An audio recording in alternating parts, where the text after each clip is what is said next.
Welcome, everyone, to what the government and certainly social media tyrants believe is a wretched hive of scum and villainy. The In the Tank podcast. We are accused of spreading dis, and malinformation, the latter defined as saying things that are true but troublesome to the ruling class. So I could not be more proud. Buckle up. I love the truckers. The truckers are our modern day freedom fighters. They are our Paul Reveres. They're not backing down. They're not afraid of Trudeau. And you can see there were a couple of opportunities there where they tried to bait them and get them into violence, and that didn't happen. You know, no one really talks about this. 14 governors sent a letter to Trudeau and two premiers in Canada telling Trudeau, knock it off, get the exemptions back. And he's not. And what's going to happen is these truckers, many of them are small business owners, going to leave. They're going to find something else to do with their time. We already have a shortage of truckers. We have empty shelves in our stores. I thought it was interesting because I'm based in Michigan, and the governor's been complaining, who's running for governor again, complaining about the supply chain issue and the truck industry, the car industry, which is right over the Windsor Bridge. Trucks travel through Michigan night and day. Okay, they supply the car industry 24/7. And she didn't sign that. She didn't sign that letter. So it just kind of tells you where these governors stand. They're not too worried about the supply chain issues. Also, healthcare workers are also mandated to have all their vaccines by this month, by March. And so we've got a shortage of truckers. We've got a shortage of nurses and healthcare workers. What I find really, it's almost comical. You know, when real workers unite, that makes the left really nervous. You know, yeah. Workers of the world unite, except for you filthy, disgusting truckers who actually work for a living. Workers of the world unite, unless you disagree with us. Right? No. By workers, we meant leftist professors and teachers unions. We didn't mean truckers who actually do the work in this country. Yeah. So I found that was funny. But look, this has gone on too long. I think it is absolutely. Actually, I'm jealous as a country. I'm jealous. This could have and should have happened in the United States. It actually hasn't happened in the United States because so many governors are being a little bit more reasonable. Like Florida, we keep forgetting that people are friends in Florida. There's a Tim Benson who works for the Heartland Institute, lives in Florida. He's like, what are you guys talking about, man? I've been living a normal life for 2 years, for most of the last 2 years.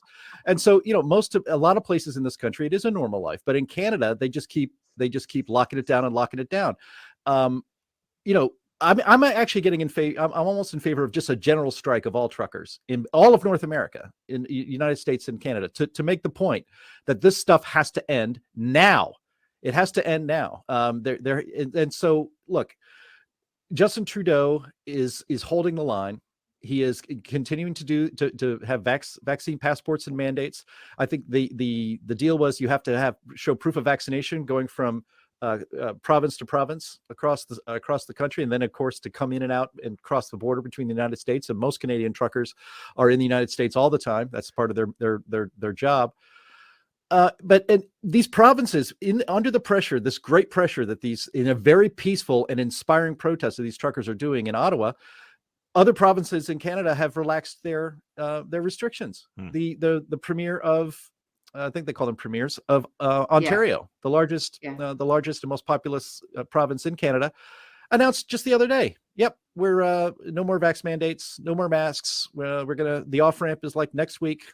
Thank you all for doing your part to keep us safe, but we're relenting. Justin Trudeau is not relenting when everybody around him is, and that is so strange because he is not viewed as some kind of strong leader. I mean, he's Prime Minister Zoolander.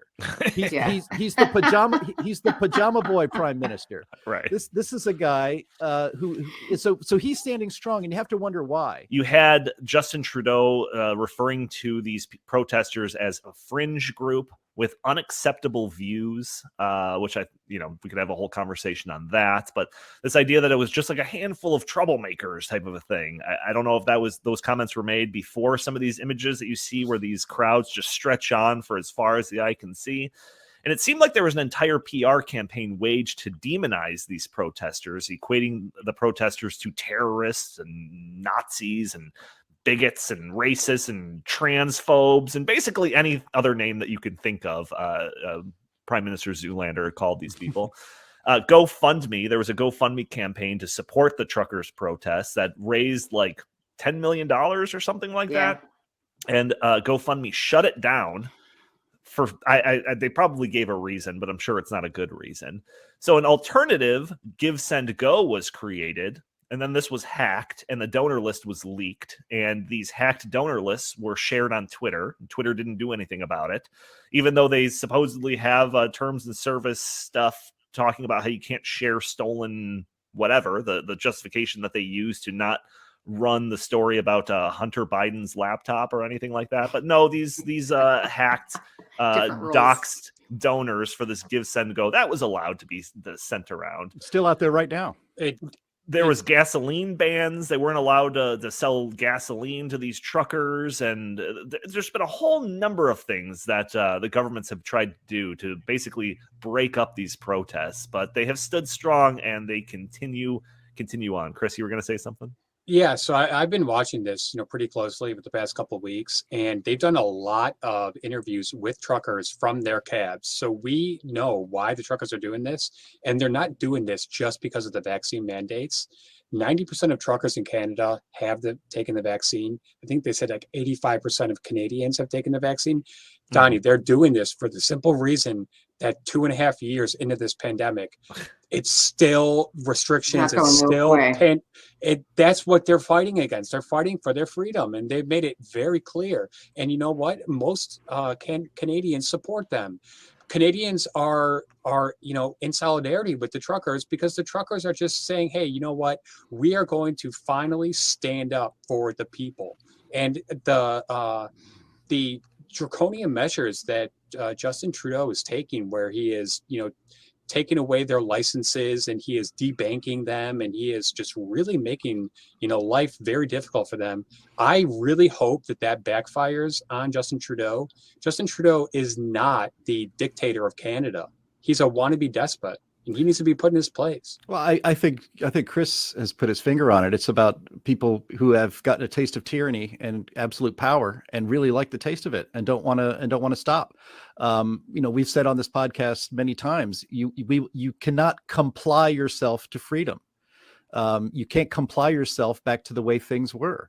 You're only going to continue. This only goes in one direction when you keep complying and doing whatever your without the real proper authority, whatever your authorities and your ruling class tells you to do.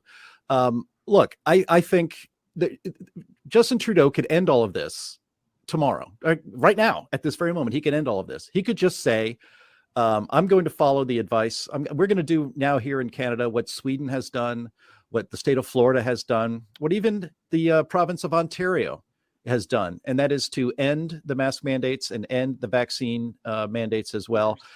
We could just move forward. That's all he has to do. If he did that, those trucks would be out of there in 10 minutes. But he's not going to do that. And you have to wonder why. Why is Justin Trudeau not doing this, doing things that other leaders around the world have done and have no problem with it? And I think, when the truckers were approaching Ottawa a couple of weeks ago, Justin Trudeau left. He went to an undisclosed location and did not pop his head out of his hole for a couple of days. And I have a feeling, and that this isn't exactly an original thought. I mean, Jesse Kelly, if anybody listening to this podcast is familiar with him, his radio show, he had mentioned this the other day, and I think it's spot on. I think, and it ties into the Great Reset stuff that we talk about on this podcast a lot. I think when he was down in his undisclosed location in his bunker, he got a phone call from his fellow global leaders and globalists that go to things like the World Economic Forum, and they said, "Look, Pajama Boy, if you break, it's done for all of us. You cannot let a group of deplorables, these dirty, filthy, ignorant truckers who don't know their place. You can't let those people push us around. You can't let them have their will be done. No. Our will be done.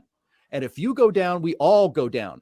So this is why, that's the only explanation that makes sense to me as to why, when everybody around him is being reasonable and finally giving up these emergency powers, he still refuses.